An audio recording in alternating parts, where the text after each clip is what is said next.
மிதுனராசி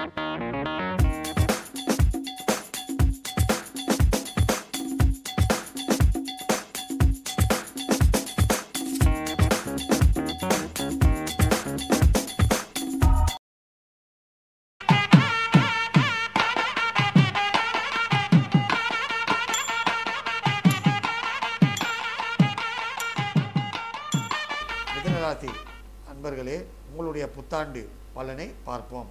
உங்களுடைய இடத்திற்கு 3இல் செவ்வாய், பஞ்சமத்தில் சனி, 6இல் ராகு, 7இல் சூரியன் புதன், 8இல் சுக்கிரன், 10இல் சந்திரன், 11இல் லாபஸ்தானத்தில் குரு, 12இல் கேது.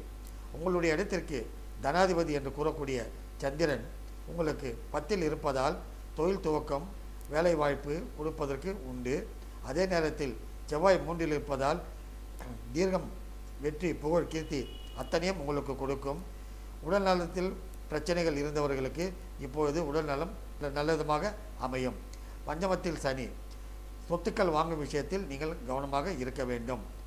முக்கியமாக பழைய சொத்துக்கள் ஏதாவது இருந்தாலும் அதில் பாகப்பிரிவினைகள் இருந்தாலும் பிரச்சனைகள் தீரும். பாகப்பிரிவினை உங்களுக்கு நலமாக வந்து சேரும். 6இல் ராகு, இதில் மட்டும் சற்று நீங்கள் கவனமாக இருக்க வேண்டும். தேவையில்லாமல் விரோதங்கள் வரும்.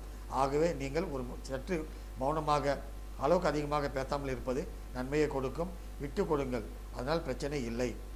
சப்தமத்தில் சூரியன் புதன் உங்களுக்கு இருப்பதால் உங்களுடைய ஜன்மாதிபதி சுகாதிபதி 7இல் இருப்பதால் உங்களுக்கு வாழ்க்கை மனைவி பெரிய இடத்தில் நல்ல விதமாக அமையும். அதில் சந்தேகம் இல்லை. அஷ்டமத்தில் சுக்கிரன் இருப்பதால் 12 சுக்கிரன் உங்களுக்கு 8இல் இருப்பதால் மறைமுக தொல்லைகள் இருந்தாலும் தீரும். கலந்து செல்லக்கூடிய ஒரு வாய்ப்பு உண்டாகும். தனவிருத்தியும் உண்டாகும். 10இல் சந்திரன், அதை பற்றி ஏற்கனவே நான் கூறியிருக்கிறேன். 10இல் சந்திரன் நன்மையை செய்யும். குருவும் உங்களுக்கு நன்மை தான் செய்யும்.